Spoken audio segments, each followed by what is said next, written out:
Obrigado, Tereza Cristina. É um prazer estar aqui com você, com Mônica, com todos os convidados e convidadas. Eu quero, inicialmente, agradecer essa oportunidade. É um tema sempre muito importante e, ao mesmo tempo, de difícil espaço para o seu debate necessário. Portanto, todas as oportunidades são muito bem-vindas. Eu sou Haroldo Pontes. Eu atualmente sou assessor do CONASA. Do CONASA eu acompanho as áreas de educação, trabalho, controle social e saúde indígena. Sou um trabalhador do SUS, desde a sua criação, com experiências na área do serviço, no que se costuma chamar na ponta, e com gestão municipal, estadual, federal, no Ministério da Saúde, em todas as áreas. Tem sido essa a minha atuação e a minha dedicação. Eu vou aqui conversar com vocês hoje um pouco sobre esse tema da educação em saúde. A apresentação, Guto, por favor.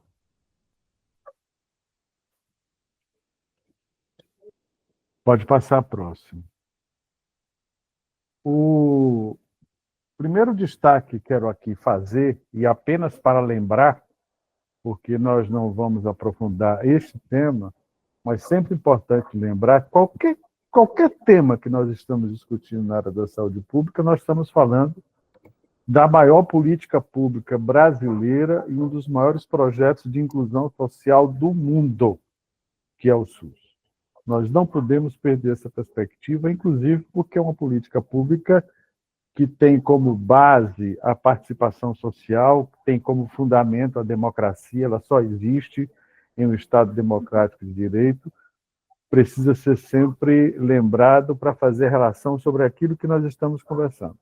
Portanto, para destacar apenas a lembrança dos princípios do Sistema Único de Saúde, um princípio da universalidade do acesso, da integralidade da assistência, da participação da comunidade por meio dos conselhos e conferências e da descentralização político-administrativa, com direção única em cada esfera de governo. Apenas para lembrar sobre o que nós vamos tratar na sequência. O próximo, Guto, por favor. Aqui eu quis só destacar o arcabouço legal na Constituição Federal e, na sequência, na Lei Orgânica da Saúde, sobre onde é que está localizado o tema da educação na discussão que nós fazemos sobre a implementação do SUS. Na Constituição Federal de 88, ela está no artigo 200, inciso 3. A Constituição afirmou, isto é vigente, que compete ao Sistema Único de Saúde ordenar a formação de recursos humanos da área da saúde. Portanto, já indica a sua competência. Próximo, Guto. E, na nossa Lei Orgânica da Saúde, de 1990, ela aparece em 3 artigos. No artigo 6º, quando diz que estão incluídas ainda no campo da atuação do SUS, no seu inciso 3º, a ordenação, a formação de recursos humanos na área da saúde. No artigo 15º, a União, os Estados, o Distrito Federal e os municípios exercendo em seu âmbito administrativo as seguintes atribuições: participação na formulação e na execução de políticas de formação e desenvolvimento de recursos humanos para a saúde. E no artigo 27, que trata da política de recursos humanos na área da saúde, que será formalizada e executada articuladamente pelas diferentes esferas de governo. E aí, nesse assino, diz que é organizar um sistema de formação de recursos humanos em todos os seus níveis de ensino, inclusive de pós-graduação. Observem que nós estamos falando de um período em que, ao mesmo tempo, nós trabalhávamos a organização desta política pública e o país fazia uma grande discussão por uma mudança de regime buscando a ampliação de participação popular. Portanto, nós temos, nessa segunda década dos anos 80, 3 grandes marcos na área da saúde. Temos vários marcos na área de políticas públicas do Brasil, mas na área da saúde, a 8ª Conferência Nacional de Saúde, em 86, a Constituição Federal em 88 e a Lei Orgânica do SUS em 90. A 8ª Conferência Nacional de Saúde, que também não é tema aqui direto no nosso debate, mas é importante lembrar, foi a primeira vez que nós tivemos uma conferência de saúde com ampla participação e amplo envolvimento da população brasileira. Próximo, por favor. O que ocorre? Ocorre que, desde o início, o que nós observávamos é que, para eu pensar uma política pública tão grandiosa, uma política pública com tanto impacto, eu teria que, de alguma maneira, também pensar a implantação desta política por meio de uma gestão da educação. Esse tema de educação permanente em saúde, ele nos surge exatamente neste momento, já desde a década de 70, que por meio da OPAS, alguns trabalhadores do Ministério da Saúde, já se discutia a implementação da educação permanente em saúde. Mas ela se torna mais rica, mais presente, a partir da discussão da Constituição e da Lei Orgânica. O que é que nós observávamos como base? Que para construir um sistema de saúde com esses princípios, da integralidade, da equidade, do controle social e outros, seria necessário mudanças também no campo da formação e no desenvolvimento dos profissionais. E nós só conseguiríamos mudar o modo de cuidar, tratar e acompanhar a saúde das pessoas se conseguíssemos também mudar o modo de ensinar e aprender. Neste campo de discussão, em nenhum momento se deixou de levar em consideração o papel muito importante, fundamental das instituições formadoras no Brasil. O que nós observávamos é que havia necessidade, inclusive, porque nós trabalhamos com pessoas que já, de alguma maneira, tiveram alguma qualificação profissional e são pessoas adultas, nós precisávamos pensar uma maneira de construir a educação em saúde que complementasse e que se diferenciasse das instituições formadoras. Próximo, por favor. Neste caso, nós passamos toda a década de 90 discutindo e produzindo. Lembrem-se que na década de 90 nós tivemos várias normas operacionais básicas, várias discussões em conferências, várias portarias que começavam a tratar desse tema. Esse amadurecimento todo nos permitiu instituir e lançar em 2004, e tem vigência até hoje, a Política Nacional de Educação Permanente. Política essa que, em primeiro lugar, traz o tema da educação permanente como um conceito pedagógico. Ainda hoje eu observo muita confusão sobre esse tema, quando as pessoas confundem educação permanente com permanência, como se o único sentido dela fosse a sua continuidade. Mas educação permanente é um conceito pedagógico que pressupõe algumas coisas. Primeiro, o trato da aprendizagem significativa, aquilo que produz e faz sentido para as pessoas. Segundo, a principal estratégia do SUS para a formação e desenvolvimento dos trabalhadores. E, por último, quero aqui destacar, porque eu vou lá no final voltar a esse tema, e depois a Ana Lúcia vai desenvolvê-lo a partir da sua experiência, que nós temos as escolas de saúde pública como uma das instituições que se envolvem no desenvolvimento dessas ações. Próximo, por favor. Neste quadro, eu sintetizei o que nós temos de principal na Política Nacional de Educação Permanente do SUS. Primeiro delas é lembrar que ela é a principal estratégia do SUS para a formação dos trabalhadores e das trabalhadoras. É por meio desta política, por meio das ações dessa política, que nós trabalhamos a qualificação dos trabalhadores e trabalhadoras. Segundo, e fundamental, é lembrar que nós tratamos da integração entre o ensino, as ações de saúde e realidade local. Esse é um elemento fundamental que complementa e diferencia. Para nós, e nós trabalhamos com esse modo de fazer educação, há a necessidade de você integrar as ações de saúde com o ensino. É o que muitas vezes a gente chama de saúde-escola, escola viva, escola em movimento, mas o fundamento é esse, é a partir desta realidade, integrando com a realidade local. Terceiro, o fundamento da aprendizagem no trabalho, incorporada no cotidiano do trabalho.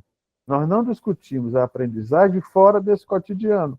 É neste cotidiano, com as suas situações, com as suas dificuldades, com os seus desafios, que nós trabalhamos a educação permanente em saúde. O outro é que o processo de capacitação fundamenta-se na necessidade de saúde das pessoas. Eu não formo a partir de um princípio genérico. Eu formo, qualifico, tendo como base a necessidade de saúde, portanto, a realidade local. Isso serve tanto para a ação específica das escolas, como serve, por exemplo, e o ano passado os estados vivenciaram fizeram esse exercício, serve quando nós construímos planos estaduais de educação em saúde, ou planos estaduais de educação de trabalho em saúde, baseado na necessidade, baseado na realidade local. Todo estudo nosso começa com uma leitura a partir do planejamento local, com o olhar da realidade de cada território. E, por último, esta ação ela ocorre com o objetivo de transformar as práticas profissionais e a organização do trabalho. Portanto, nós não queremos apenas ensinar um modo de trabalhar. Nós queremos, com isso, contribuir com a nova organização do trabalho no trabalho, uma mudança da forma de desenvolver esse trabalho. O próximo, por favor. Portanto, aqui o resumo do que estava falando. Esta política, ela trabalha com relações orgânicas entre ensino e serviço, docência e atenção à saúde, trabalho e gestão e o desenvolvimento institucional e controle social. Portanto, reconhece o caráter educativo do trabalho concebido, não apenas no sentido instrumental, mas como um espaço de debate e de discussão. O próximo, por favor. Aqui, apenas para lembrar, da primeira formulação, que essas escolas elas são vinculadas, e eu estou falando aqui das escolas estaduais, tá certo? Nós temos também um número muito grande de escolas municipais, mas no nosso caso aqui, elas são vinculadas à Secretaria Estadual de Saúde. O que isso significa? Significa que o desenvolvimento da sua ação, o desenvolvimento da sua atividade, tem como fundamento as necessidades da população, que fundamenta a ação da Secretaria de Saúde. A Secretaria de Saúde não pode atuar a partir da construção teórica dos seus técnicos. Ela tem que atuar tendo como fundamento a necessidade. E as escolas, que fazem parte da Secretaria, elas são os instrumentos para colocar em prática essas questões. Elas são responsáveis pela formulação e execução de políticas de formação e desenvolvimento. Adotam as suas ações educativas na perspectiva do processo de trabalho como princípio educativo, como já falei, utilizam a integração educação e trabalho como diretriz central, a unidade de saúde e, ao mesmo tempo, ambiente de trabalho dos educandos e extensão da infraestrutura educacional. Pode passar. Que eu vou passar muito rapidamente, que essa apresentação é um pouco mais longa para o nosso debate, mas isso eu creio que fica disponível. Todas as minhas apresentações elas são completamente públicas. Aqui eu só destaquei algumas missões de algumas escolas, do jeito como está descrito em algumas escolas de saúde pública. Promover a gestão de processos educacionais, formar e qualificar os trabalhadores do SUS na perspectiva da educação permanente, elaborar e coordenar a política de educação permanente e saúde no Estado. Pode passar.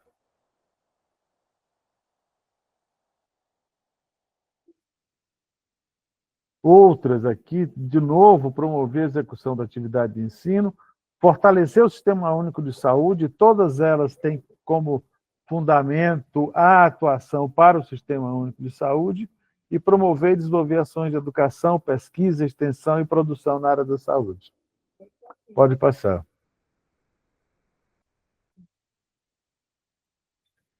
Pode passar, Guto.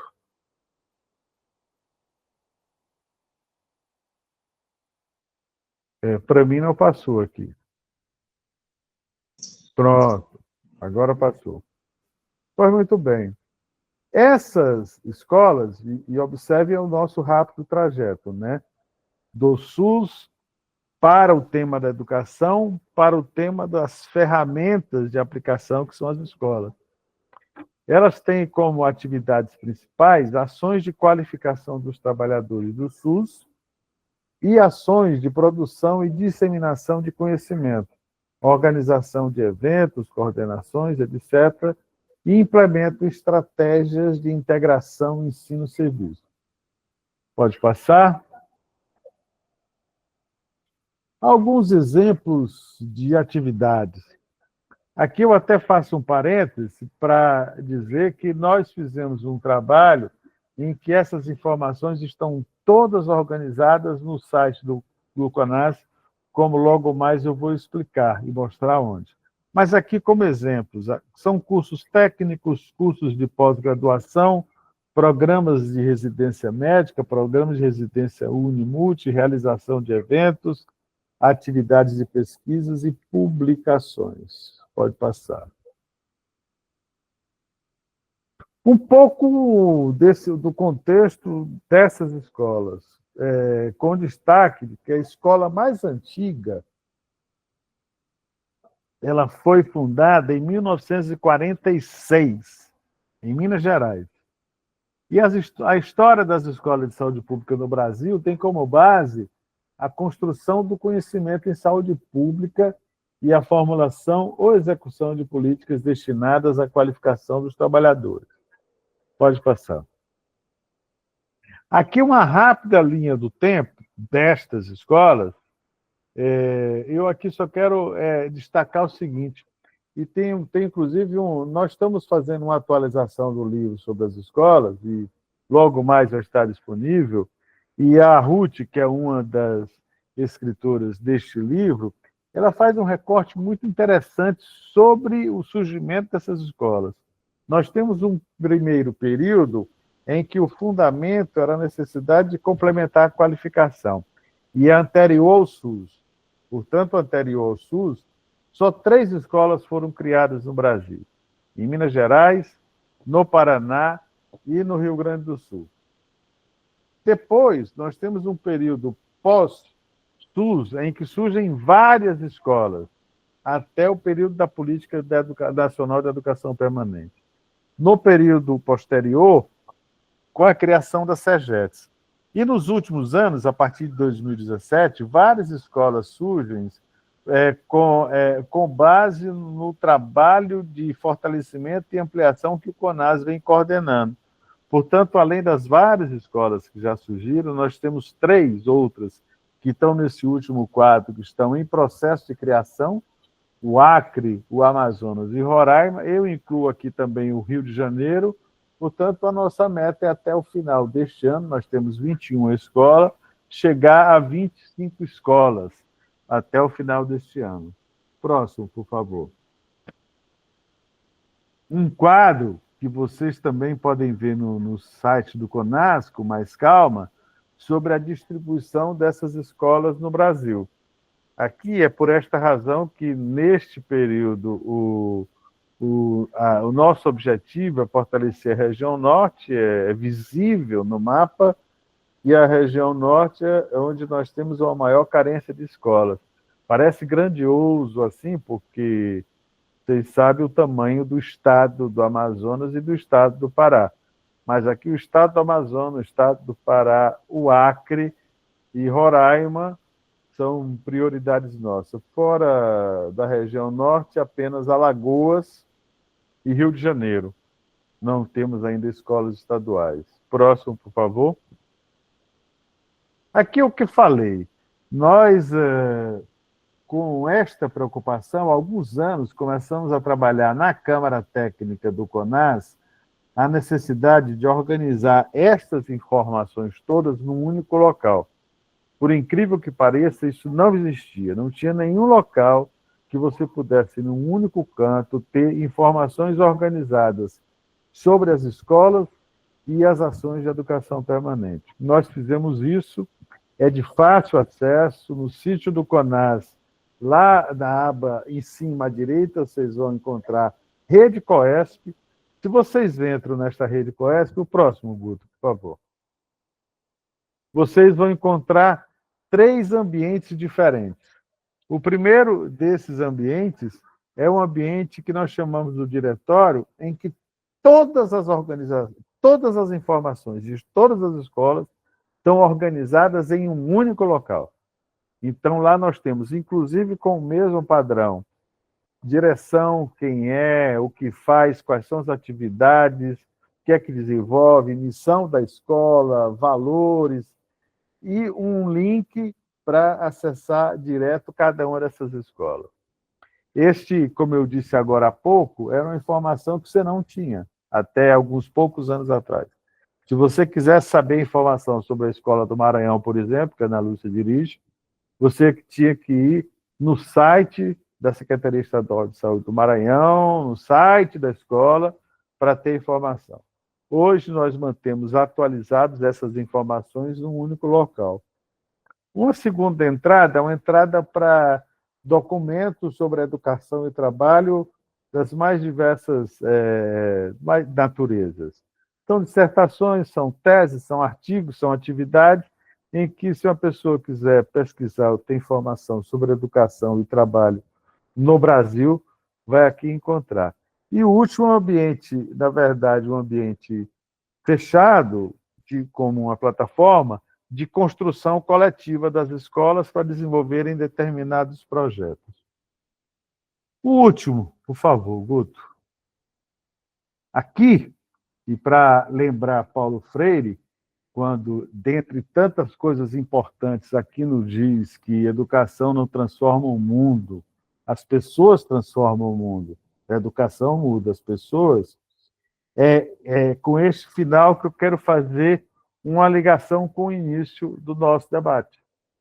Quando eu comecei falando de uma política pública que se constrói com muita luta, isso vai ser discutido por vocês no último episódio, e esta luta, ao mesmo tempo que buscava construir no nosso país um ambiente democrático, um ambiente com participação, um ambiente onde as pessoas podem opinar sobre aquilo que elas querem, tinha como desdobramento também discutir e construir no campo da educação e saúde algo que fosse coerente e que fundamentasse todo esse trabalho para que nós possamos continuar lutando para que as pessoas transformem um mundo onde todo mundo possa viver bem, sem medo e atendido nas suas necessidades.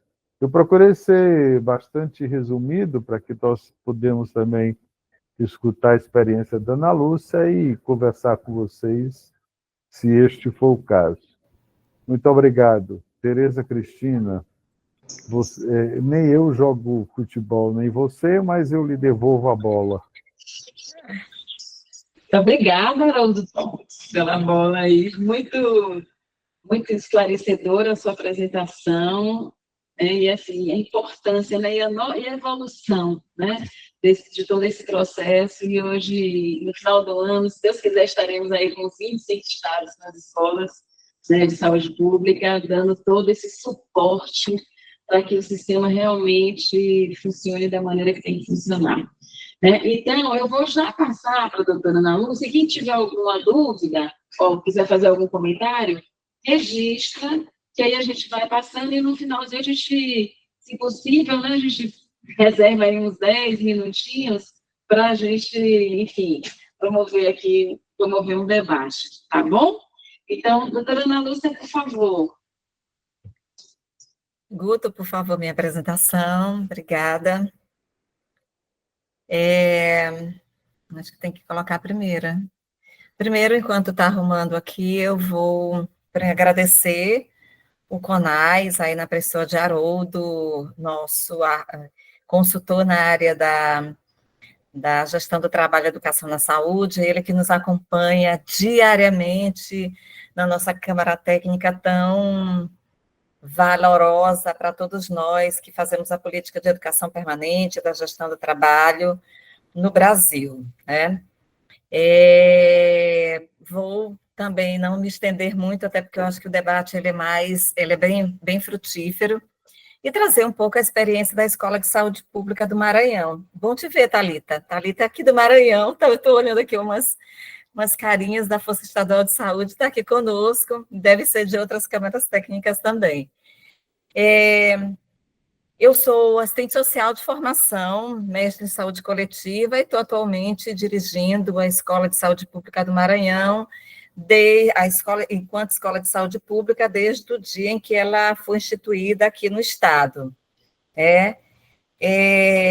Mas não posso deixar de sinalizar que a Escola de Saúde Pública ela é egressa da ETSUS, da Escola Técnica do SUS do Maranhão, Escola Nazaré Neiva, e por dois movimentos, obviamente, o movimento que o CONAS fez de fomentar nos estados a discussão das estruturações de escola de saúde pública. Então, nós somos desse movimento que o CONAS fez. Por outro lado, também foi um movimento articulado pelo próprio governador Flávio Dino, onde recebeu aí a época onde ele recebeu a estrutura da Escola de Saúde Pública do Espírito Santo, que é bem recente, né? Na realidade, a Escola do Espírito Santo ele faz 5 anos agora, e nós fez 5 anos agora, 6 anos agora, e a gente faz no mês de outubro. Então, foram essas duas inspirações, o movimento que o CONAS fez e o movimento também interno de transformar a Escola Técnica do SUS numa escola de saúde pública com seu escopo mais ampliado de atuação. Por favor, Guto.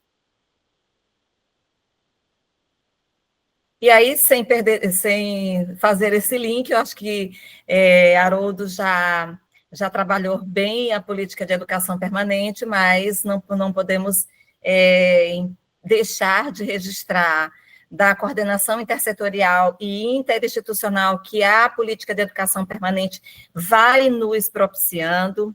É uma educação baseada mesmo na prática, então está lá nos pressupostos da política, promoção da integração das redes colaborativas, não tá escrito desse jeito, mas a gente percebe dessas suas interconexões, integra o controle social, a educação permanente, o serviço e o ensino nesse processo, e fortalece a governança pela diversidade. Foram algumas das reflexões que a gente faz relacionada à Política Nacional de Educação Permanente. E a escola? Como foi que ela foi constituída? Pode passar, Guto. Ela é de 2019, então vamos fazer esse ano 6 anos. Ela é muito jovem, bem jovenzinha, mas ela foi uma das primeiras desse movimento que o CONAS fez. Já teve até uma alteração da lei, porque ela foi se ampliando e a gente teve que dar conta institucionalmente de 2 áreas especialmente, que foi a área de coordenação pedagógica e de tecnologias educacionais, porque estava muito mais vocacionada para a parte de pós-graduação, formação técnica, secretaria acadêmica, e a gente já até ampliou a estrutura dela nessa alteração da lei, com esses objetivos: formação e desenvolvimento dos trabalhadores do SUS, a educação permanente, integração ensino, serviço e comunidade, pesquisa científica e inovação tecnológica. Lá sinaliza o dimensionamento, provimento, fixação do profissional, sob forma de bolsa, mas essa foi uma área que a gente não adentrou dentro mesmo estando no escopo da lei da escola. Tecnologia da informação e comunicação para a saúde. Pode passar, Guto. Qual a missão, né? Missão, visão e valores que está previsto aí no nosso projeto pedagógico da escola.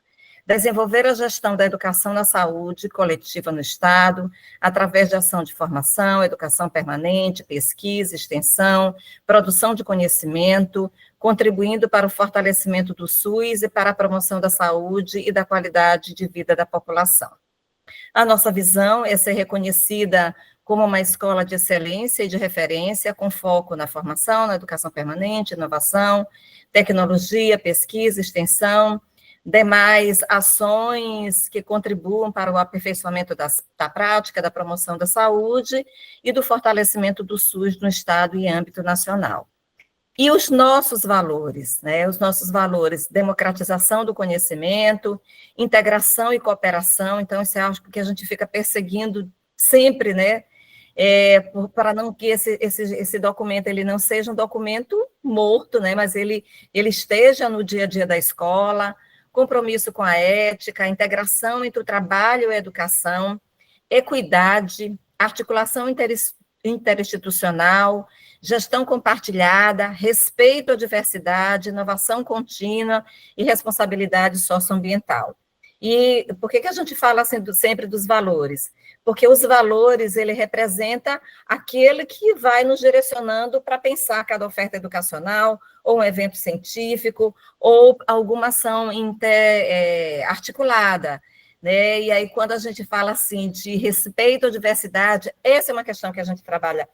Assim, o Estado do Maranhão, ele tem uma característica diferenciada de outros estados do Nordeste e até do Norte, porque nós temos características sociológicas e antropológicas muito parecidas, mas não somos iguais.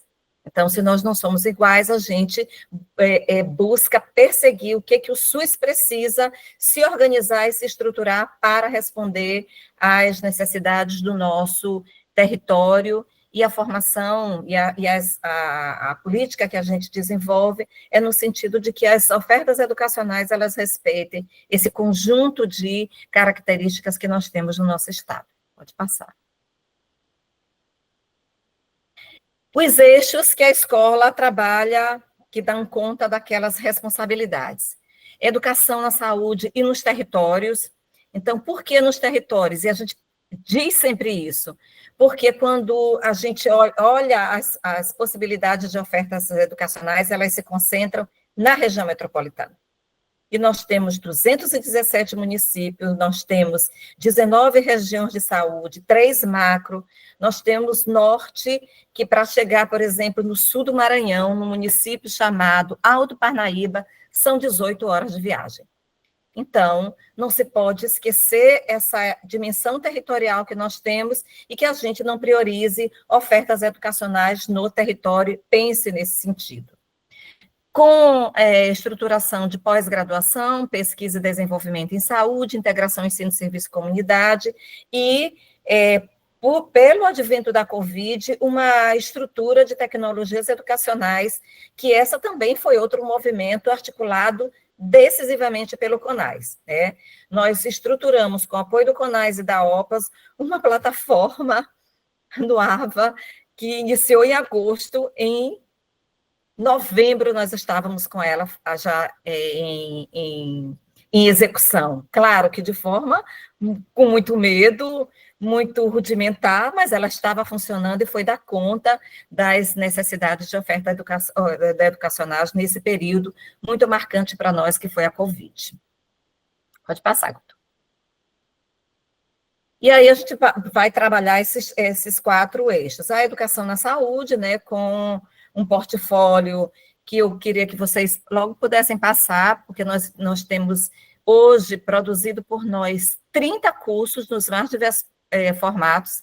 Pode passar, Guto. Aqui são imagens dele, que vai desde a atenção materno-infantil, bem viver, acolhimento em primeiros socorros, aí é para pessoa com deficiência, planifica saúde bucal, gênero e sexualidade, programa gestor, e o programa gestor foi por conta de uma demanda interna, porque as nossas solicitações eram sempre para a ponta, e recebemos assim, gente, o que é que vocês têm pensado para as lideranças da SES? Ou as lideranças do município? Ou os gestores que estão em atividades que é chamada de atividade meio, e a gente tem um projeto articulado aí com a área de Kelly, que é da gestão do trabalho, e a parte de recursos humanos, que é o programa gestor. Tuberculose, saúde mental, sistema profissional de gerenciamento de crise, e aí é por conta, especialmente de estruturar, apoiar os serviços que têm atuação para transtorno do espectro autismo, então é para contenção de crises agressivas, então esse é um curso muito procurado, mas também muito caro, que a gente oferece aqui no estado do Maranhão. Já fizemos o terceiro do ano passado para cá. Pode passar, Guto, que são 30. Gestor do SUS, vigilância nutricional, atenção à saúde no território, que é o curso de decolonialidade, Planifica Maranhão, formação da APS, e aí eu estava vendo assim, como é que a gente conseguiu passear em todas as áreas quando estava estruturando essa apresentação.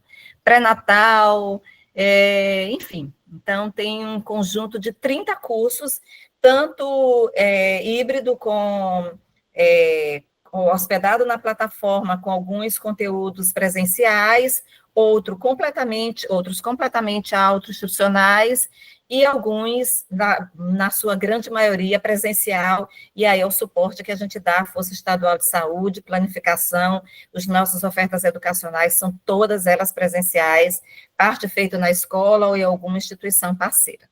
Não é, Thalita? Pode passar. Tem nossos cursos de aperfeiçoamento, são esses, e quem quiser ver todos os nossos cursos, esse QR Code, ele está à disposição aí, porque aí você vê a qualificação desses cursos nossos de aperfeiçoamento. Pode passar. Além disso, temos aproveitado, nesse último ano, as parcerias que foram aparecendo, né? Então, a gente está com algumas parcerias dos TEDs feitos aí do Ministério da Saúde com algumas instituições, especialmente Fiocruz, para algumas ofertas educacionais. E aí, muitos de nós perguntam assim, a gente vai entrar em parceria? Eu disse sim, porque os TEDs, os projetos, eles têm começo, meio e fim. Quem vai assumir no território somos nós. Então, a gente entra em parceria, absorve ou dialoga a expertise dessa proposta e interfere na proposta pedagógica, porque todos eles, a gente tem pessoas da escola que discute a proposta pedagógica que é sinalizado pela instituição parceira. Começo, meio, começo é para profissionais da atenção primária de campo, floresta e água. Bem Viver, Saúde Bem Viver, isso é com a Fiocruz Amazônia.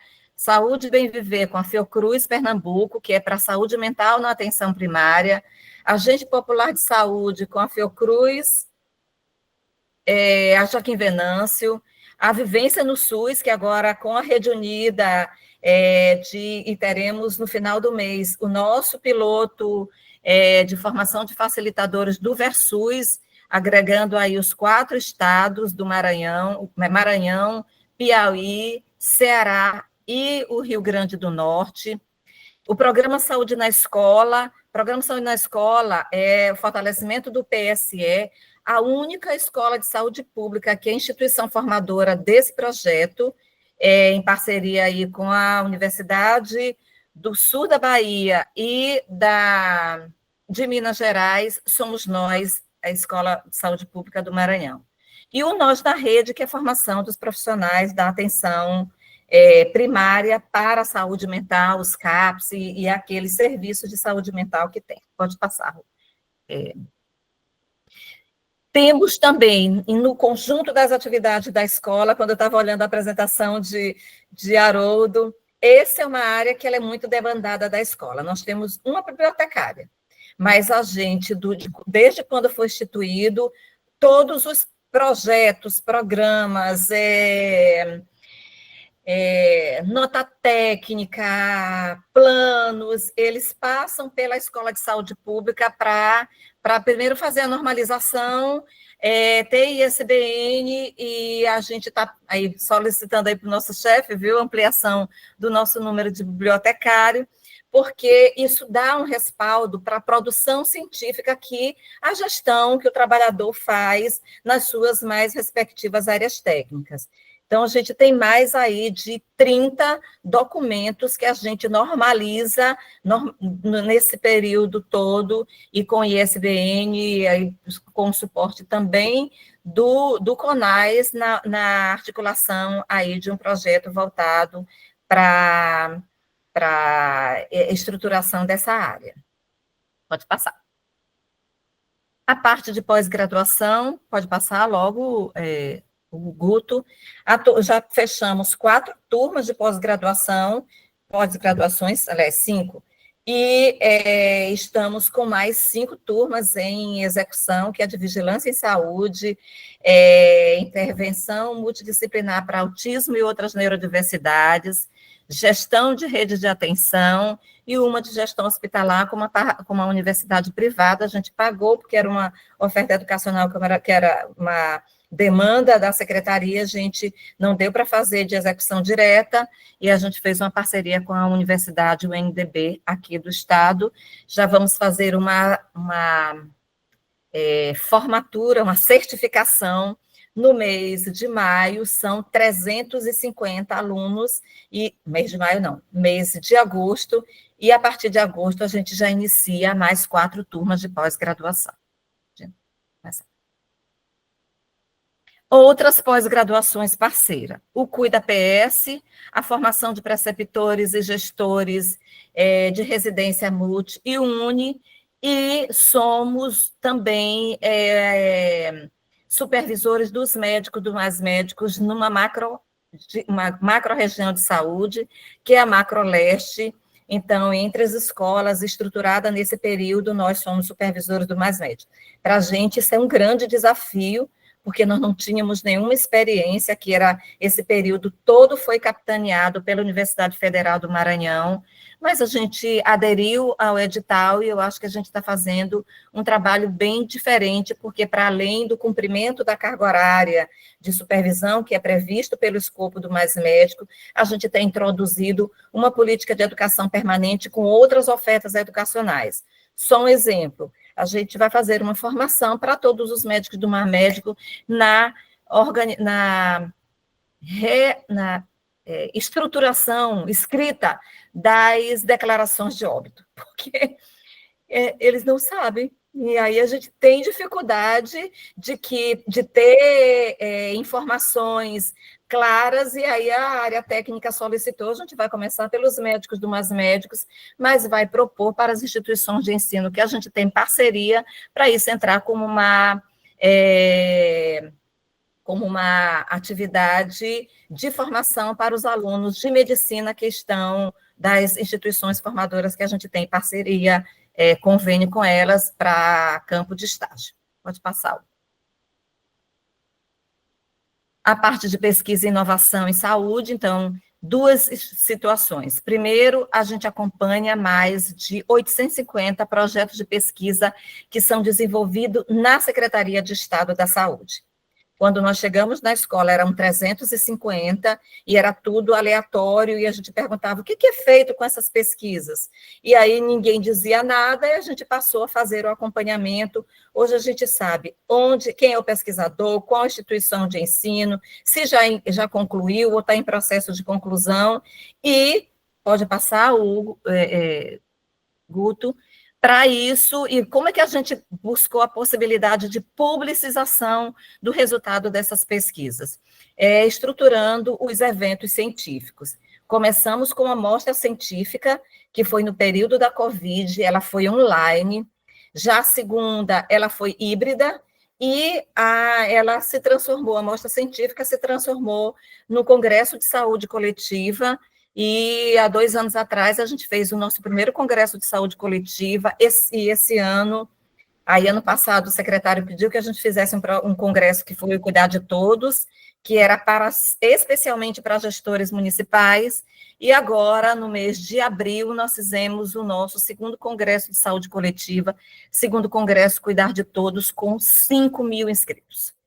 931 trabalhos inscritos, 800 e poucos selecionados. Foi um trabalho danado, mas de uma grandeza que a gente considera, porque a gente olhava que era o trabalhador que estava apresentando o trabalho. Ele deixou de ser somente as instituições de ensino, fazendo as apresentações dos resultados do trabalho, mas aquilo que eu fazia, que faço no meu cotidiano, que eu escrevi e eu guardei em algum lugar. Então, foi momento de publicização dos trabalhos feitos pelos trabalhadores, mas, obviamente, os trabalhos que as instituições de ensino têm de pesquisa aí renomada. E dentro do evento científico também, a gente que trabalhou todo o elenco de prioridades do investimento do PPSUS. Já é o segundo ciclo que a gente está acompanhando, então, todos os eixos do PPSUS, eles foram articulados e mobilizados por nós da Escola de Saúde Pública do Maranhão. Para entrar no eixo de integração ensino-serviço, por favor, Guto, que está quase terminando o meu tempo.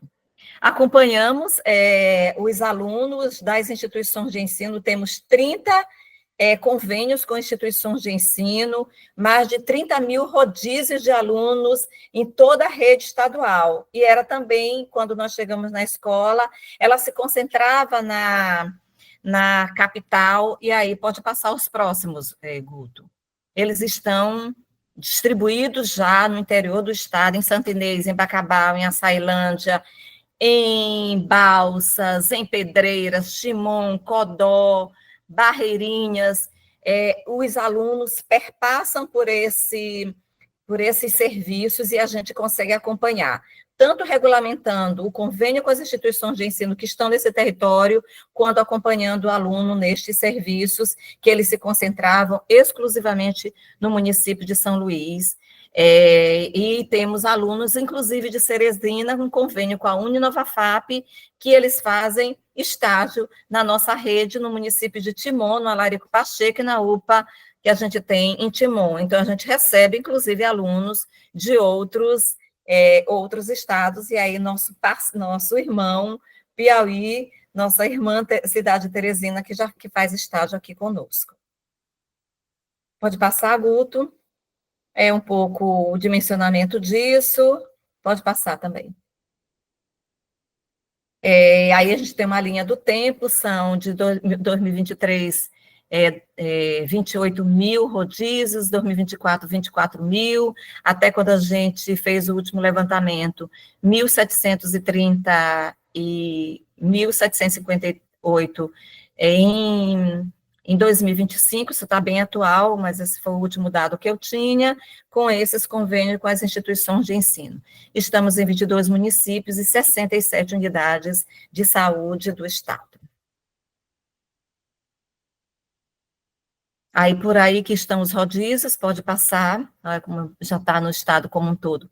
Estruturamos uma ferramenta de regulação dos estágios, que era para a frequência era feita manual. Hoje o aluno ele já chega na unidade de saúde, tem o QR Code, ele pega, preenche a frequência dele. Então, isso foi uma ferramenta estruturada pela equipe da escola, a gente experimentou, Jaciane experimentou isso em Imperatriz, e aí hoje todas as unidades que têm estágio que a gente acompanha, ela é feita, a frequência é feita através de um QR Code, que o aluno já vai lá e não precisa de tanto papel para poder encaminhar para a gente.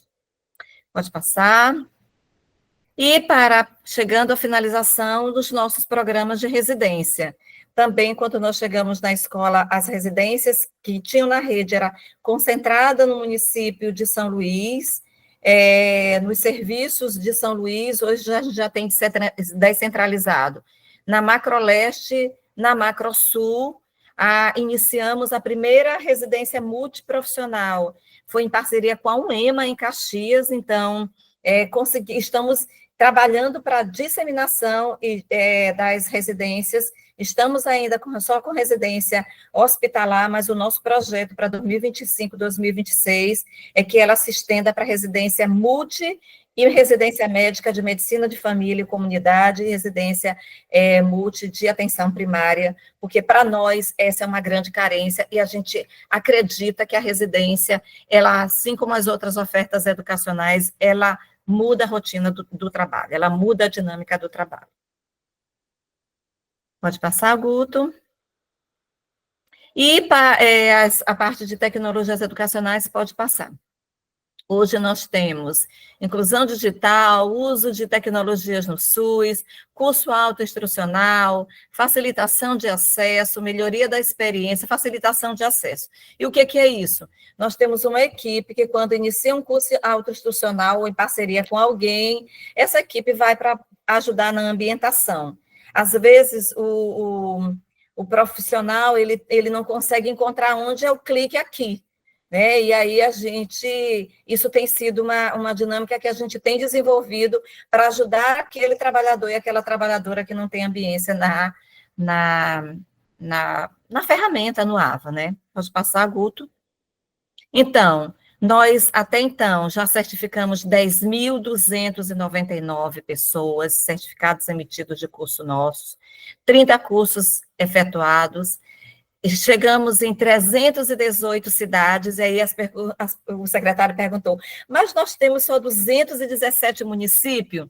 Eu disse sim, é porque como o curso é autoinstrucional e é aberto, nós temos 101 municípios que alguém acessou um curso nosso e certificou, né? E eu acho que isso é muito bacana.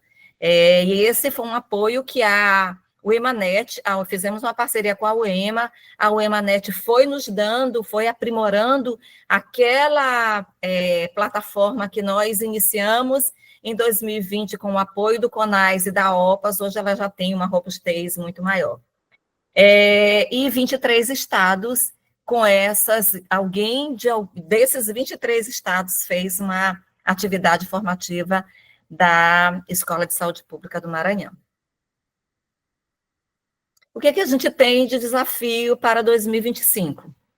É a abertura de novos cursos, dimensionamento dos campos de estágio, implantação do sistema acadêmico e de gestão de campos de estágio, modernização do nosso planejamento estratégico, projetos de educação popular no território, os congressos e estruturação de atividade de internacionalização da educação da saúde.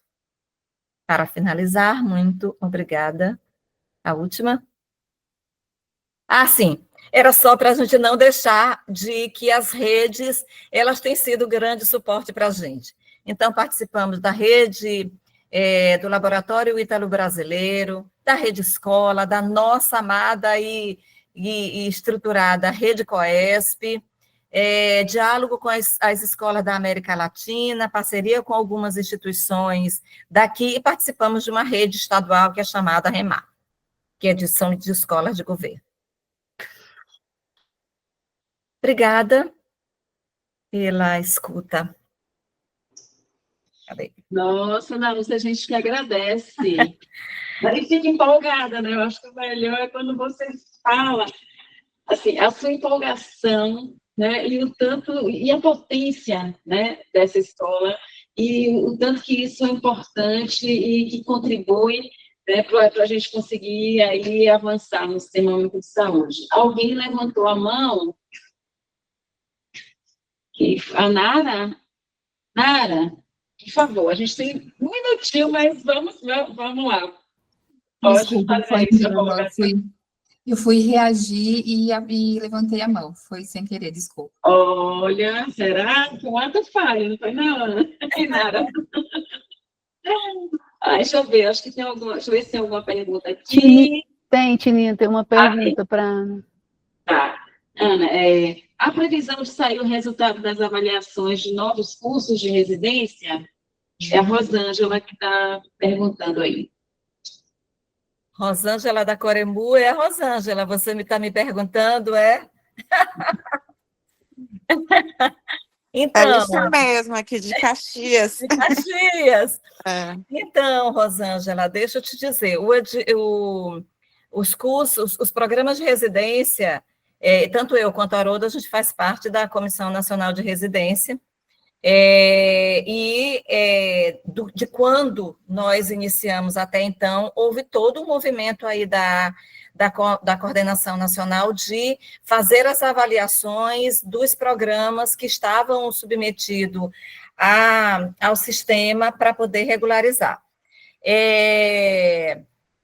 Até então, tudo que está chegando a um conjunto de projetos que foram submetidos para análise. Posso verificar aqueles que são do Maranhão, especialmente, para poder te dar um retorno. Mas, assim, os últimos que a gente submeteu, eu acho que de 700 e tantos projetos que estavam para ser analisado, houve uma força-tarefa, isso diminuiu bastante, mas ainda está em processo, tá? Não sei te dar datas, mas a comissão, apesar de não do jeito que nós gostaríamos de que ela foi dando conta da avaliação dos projetos que estavam estancados lá na Comissão Nacional de Residência Multidisciplinar, né? Bom, gente, Wellington. Só para Tá, pode complementar. Eu queria só complementar a Ana, porque a gente está com um projeto e nós estamos muito ansiosos quanto a isso, que é uma residência de cuidados paliativos. Eu vejo para você, tá? E te dou Wellington, pode falar rapidinho para a gente encerrar? Rapidinho, que bom, Ana, ver a Haroldo aqui, saudade dessa escola, eu já fiz parte dela. A Ana traz uma coisa muito interessante e trazendo para a residência, a gente é um estado multiétnico, né? E eu conversei, Ana, eu queria saber como é que a gente faz isso, que eu acho que vai ser bem potente, que a residência da atenção primária, nas regiões que tem povos indígenas e quilombolas, talvez a gente faça um viés, né, dessas regiões, né, com um perfil tanto para populações indígenas como para populações quilombolas, que nós já trabalhamos essa temática na escola, mas não de forma da residência, porque a gente tem uma dificuldade muito grande de quando a universidade e as faculdades formam os alunos, não levam muito em consideração o território. E uma coisa que a Escola de Saúde Pública a gente tem feito desde do início foi levar em consideração o território para poder fazer os processos formativos. Só para complementar. Que bacana, Wellington. Eu acho que eu vou responder, né? Nós desde o ano passado, a gente começou a trabalhar junto com o Ministério da Saúde a estruturação de programas de residência para esses territórios. Estávamos com um momento agora de formação, só que eu acredito que em função da mudança do ministro e da alteração também da área da gestão do trabalho e educação na saúde, a oficina que estava prevista para este mês, ela foi suspensa. Estou aguardando aí o retorno de Priscila, de Fabiano, para ver quando isso acontecerá, mas o Estado do Maranhão ele está no rol desses estados de apoio à elaboração dos projetos de residência para essas áreas, quilombo, saúde mental, populações indígenas, tá? Campo, floresta e água também, inclusive por conta da nossa experiência do começo, meio começo. Bom, gente, 18h03, antes de finalizar e de passar para o Haroldo, para ele fazer aí o encerramento, eu queria lembrar mais uma vez que o nosso próximo episódio será excepcionalmente na terça-feira, dia 20/5, não percam, e o tema Movimentos Sociais e a Construção do SUS, com o Jurandir Frutuoso, que é o nosso secretário executivo, e o Eduardo Jorge. Acho que vai ser um momento muito importante, então, por favor, contamos aí com vocês. Haroldo, você encerra? Sim. Primeiro, fortalecendo esse último destaque que você fez, porque ele tem uma relação muito direta com o que nós começamos conversando aqui. Movimentos sociais e a construção do SUS tem uma relação muito forte com a construção dessa grande política pública. E esta grande política pública, ela vai sendo construída ao mesmo tempo que nós fazemos esse debate forte em todo o Brasil. Tem algumas publicações muito importantes, me lembro do nosso querido amigo João Palma, quem tiver a oportunidade de ver, lutas sociais e o SUS, tem várias coisas que vão demonstrar que, para além do campo da técnica, ter um debate sobre política que nós não podemos deixar de fazer, senão nós não vamos construir o SUS que trabalhamos durante todo esse tempo.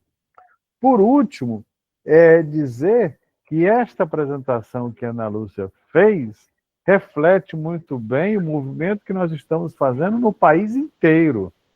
Quando eu assumi essa responsabilidade, convidado por Jurandir, uma das coisas que ele me solicitou é que eu trabalhasse com esta ampliação e fortalecimento das escolas, coisa que faz muito parte da história, minha história de vida, que eu defendo.